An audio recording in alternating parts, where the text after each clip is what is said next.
What's going on, Flight Sim crew? It's your Pilot Command Ryan here, and just wanted to show you guys one of the new additions to the lineup with Microsoft Flight Sim since their 40th anniversary.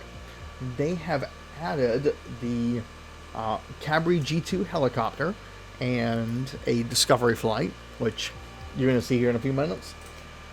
Oh, just to let you know about this helicopter, its crew size is 2, its length is 6.3 meters, that's about 20 feet in length, its width is about 1.2 meters, and that's about 4 feet in imperial units. Height is 2.3 meters, it's about 8 feet for us dumb Americans, and the power plant, interestingly, it only has one Lycombe piston engine, which, just between me and you, if I'm going to fly a helicopter, I prefer to have 2 engines, just in case, something goes a little wonky. I still got, another engine. I believe that most of the Airbus helicopters are built with 2 engines to have that redundancy.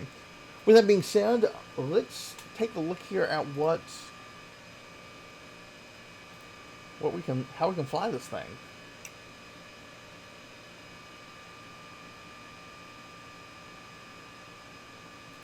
So you can see here we're just taking a look at the interior of the cabin. I do like how in Flight Sim it shows you kind of the air movement, but I don't like that when I turn to the right I somehow clipped through the entire aircraft and into the ocean, thus acting as though I somehow jumped out of my helicopter, which I did not. At least I did not intend to.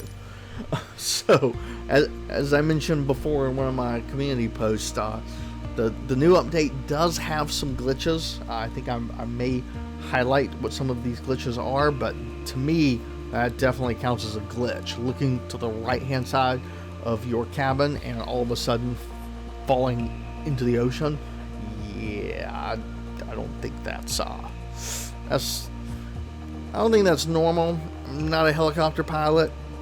Any helicopter pilots, please let me know. If your passenger looks to the right, does your cabin just drop them into the ocean?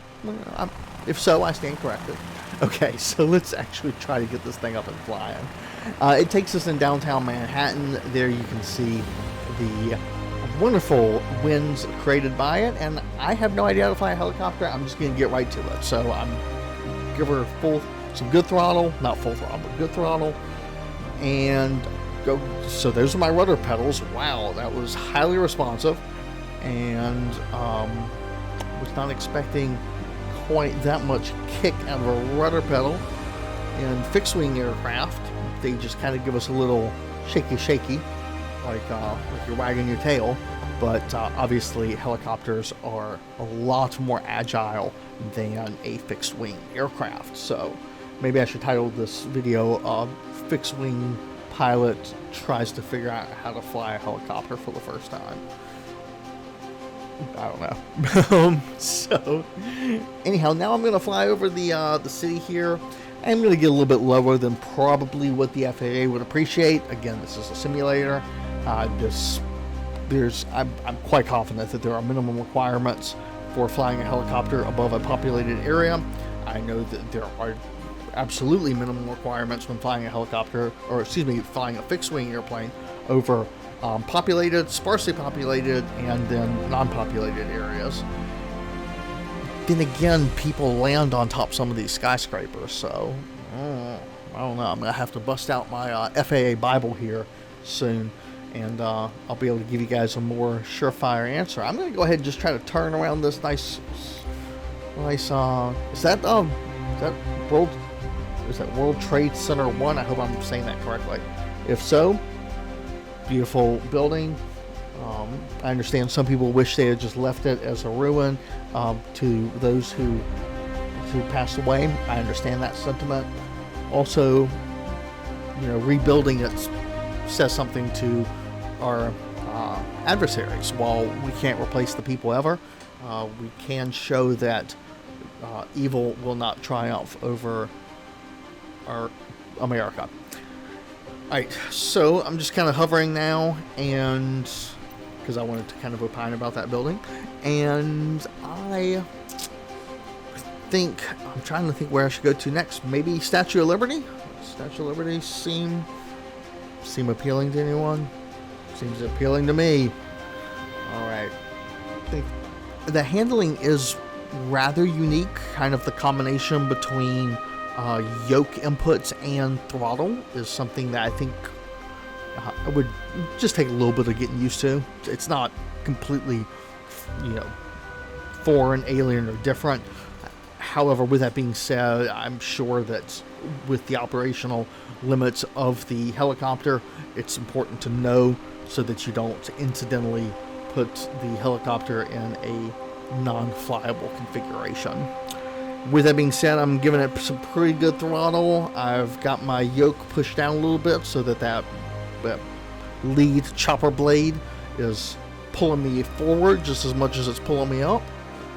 Still messing with my rudder pedals a little bit because that's just real. It's just a different way of making your aircraft move. I'd be curious to know, do helicopter pilots generally quote unquote steer? Like, do you rotate your helicopter with the rudder pedals? That's kind of how responsive they feel. That's not how fixed wing pilots, point their craft in the right direction. But they are two different machines. All right, we got the Statue of Liberty in sight. I'm still rocking my favorite call sign of my favorite training aircraft. And we are now going to perform a descent. Initially, I was a little full throttle. I'm backing off on the throttle because I don't want to overstress the helicopter. And let's come on down. And let's buzz some treetops here. Let's make sure that we can wave to everyone in the park and make sure that they can see how awesome our helicopter is.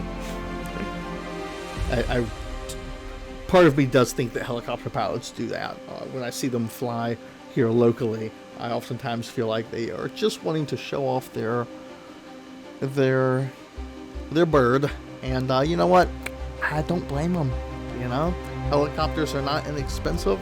They are outrageously expensive, and helicopter training is a lot more expensive than general aviation training. And if I could put in the time and afford a toy that expensive, I shouldn't call it a toy, a vehicle that expensive, I would probably want everyone to know.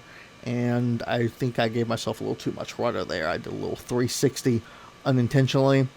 And we're going to end it there.